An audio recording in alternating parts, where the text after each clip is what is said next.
Yo, I got an Argo Stars deck profile for you. This is a more lower power level casual deck that revolves around trap monsters that just recently got what is essentially a Link 1 Searcher in the most recent core set. So, starting things off with 3 copies of Glorious Adra. This is your best and pretty much only starter in the deck. On normal summon, she has a mandatory effect that activates that says your opponents can't respond to your continuous traps or their effects. This effect can protect you from one of your traps getting like ashed, but it is mainly just adding a weakness to the deck. Like for instance, you can just ogre that and you've lost your best starter. Because her second effect is just an ignition effect to place up to 2 Argo Star continuous traps from your hand or deck onto the field. Her third effect is rarely used but can come up.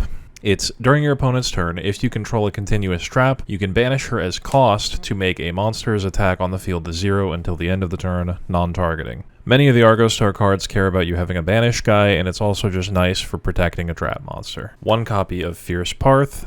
This card gains a bunch of stats based on how many Argo Stars with different names you control except herself. She has a quick effect summoned from hand by bouncing an Argo Star continuous trap to your hand, and she has an ignition effect to banish herself as cost to set any continuous trap from your hand, and it can be used that turn.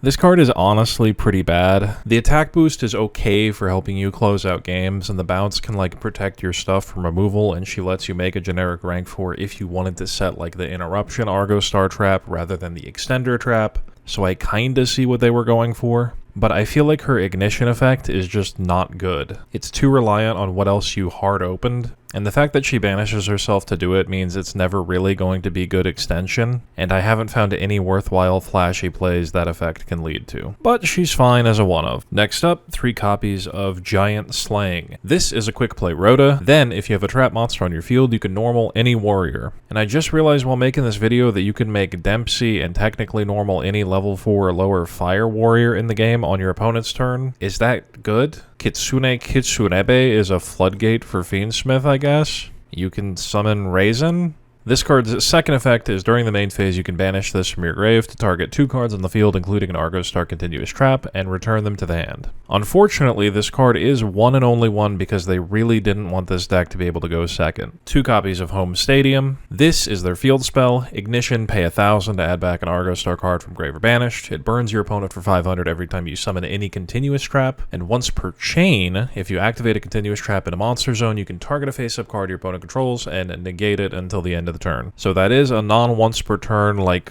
start of a new chain after important thing is already resolved type of negate, but it is any card. This card's like fine. It gives you some grind game, and the interruption it provides can absolutely be relevant. It's just a little awkward to use. The burn can absolutely come up as a win condition for the deck as well, just ramping up over time. You could play one of this with just how searchable it is, but it is the only card that recycles, so if you lose your 1 copy, you lost a lot of your grind game. Finally, moving on to the traps, I'm playing 2 of each of them. So, all of the traps have 3 effects. A continuous effect that applies when they're in the spell and trap zone, an effect that summons themselves along with a bonus effect, and an effect in the monster zone to put themselves back into the spell and trap zone so you can use them again and get more burn off the field spell or just get more value off of their summon effects. So, Lightning's continuous effect is that warriors gain 500 attack and defense. Her summon requires a discard, and she searches any Argo Star card as part of that summon effect. Swift's continuous effect is that warriors can't be destroyed by battle, and her summon requires you to have a continuous trap in a monster zone, and then you gain 500 life points if you have a banished Argo Star monster. And Slayer's continuous is warriors can't be destroyed by card effects, and her summon effect has to be in response to an opponent's card. Then if you have a banished Argo Star monster, she is a non-targeting bounce for any card on the field. So, Searcher,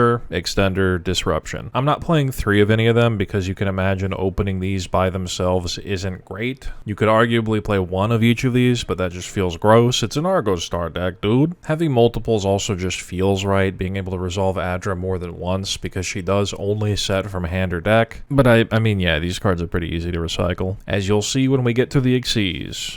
Anyway, here's 4 pots and a Rhoda, and I put hand traps in the deck to help it with going second. You don't have to play these cards, and I'll show a bunch of different options for stuff you can play in this deck that's way cooler than this for a more casual build. But I will say, these cards were really good when I played this deck. With Nibiru, you can like tag your Argo Star traps back out into the spell and trap zone and then hit them. Imperm can get a little wacky in this deck. You gotta be careful with it, because if you use Imperm and negate a column, if you summon a trap monster into that column, the trap will get negated and then go back into the spell and trap zone. So if you like passed on an Argo Star trap monster in the monster zone and then used its effect to go back into the spell and trap zone and then brought it back out to like trigger your field spell to negate a card and get like a bounce off of Slayer, you can intentionally summon that monster into an Imperm column to get back into the spell and trap zone to get its continuous effect and have it ready to go for next turn. That's very niche, because you can just put it back into the spell and trap zone on your own turn anyway if you really need it there, and their continuous effects aren't so crazy that you should really feel the need to abuse Imperm in that way, but it is kind of cool. Other trap monsters I'm not going to go into as much detail about: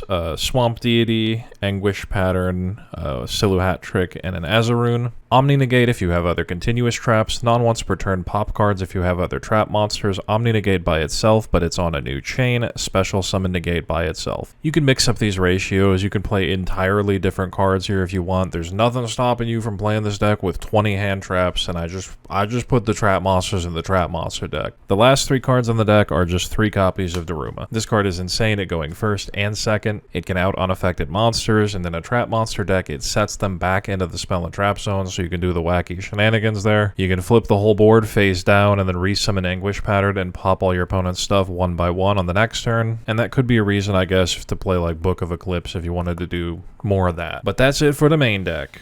Moving on to the extra deck. I don't have to go over too much here as we're playing Extrav. 3 copies of Adventurous Arian. This is a generic rank 4 that you can also summon by slapping her down on any Argo Star monster once per turn, even herself, which is just weird. She's basically a Zodiac. On Xyz summon, she searches specifically an Argo Star spell, so Giant Slang or the field spell, and during either standby phase, you can detach 2 materials from her to place up to 3 Argo Star continuous traps, which honestly, I really hate that you need to detach 2 instead of 1, because it basically means you will never activate this effect. But I could be missing a combo, and I'm gonna ask in the comments if anybody knows the goo. For some generic rank 4s, Time Thief Redoer you can really easily summon with a trap, Tornado Dragon, Exiton, Light Dragon Adagnister, Dugaries, Baguska. Then I'm playing 2 copies of Typhon, a copy of Zeus, SP, and 2 copies of Silhouette Rabbit. This sets trap monsters from deck. And that's it for the extra. You can kind of play whatever you want once you get past the Argo Star rank 4. You can play King of the Pharaoh Imps and put Mitsurugi in your deck. You can play Infernal Flame Banshee to end on Colossus. You can play Duo Drive, the F-Zero package. Adra plus a discard can kind of do anything. I don't have a side deck here. This is just alternative cards you could play in the deck. That's 10, and you're finished. This counts up effects that are being activated, and once you get to 10, you can set a monster trap from deck, and it can be used that turn, and you pair that up with this, which says if 10 effects have been activated during this turn, you can summon this as a giant 3000 attack and defense Cyburst monster that says if your opponent does anything else, you destroy all cards they control. Something wacky is that that's 10 has no once per turn on it. You can just like activate 3 of these and then pop the fuck off if your opponent activates 10 things. Gravity Controller seems like it would have a lot of utility in this deck, especially when paired with Parallel Exceed. You can Zodiac slap Arian into the EMZ and then link 1 into this, and then trigger Exceed to turn your Arian into a rank 4. Tiki Piece is a monster trap that can summon continuous traps from your grave or banishment as level 4 monsters. He doesn't really do anything unless you're playing like an Xyz armor package to try and drop a rank 4 on your opponent's turn. He's just kind of funny. Volmina, Statue of the Sacred Dragon, might be the coolest card ever printed. He's a pendulum monster whose scale effect is whenever you summon a monster by a trap card's effect, this can target a card and return it to the hand,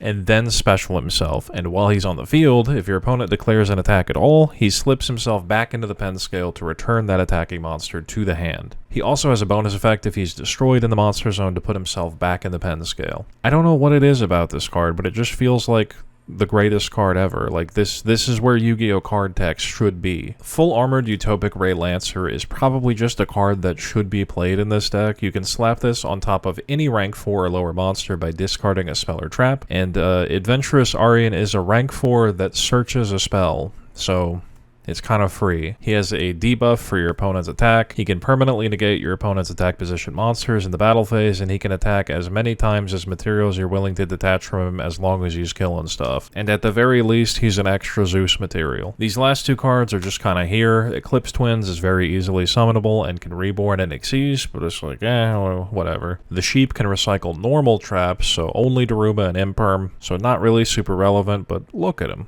And that's the deck. Thanks for watching.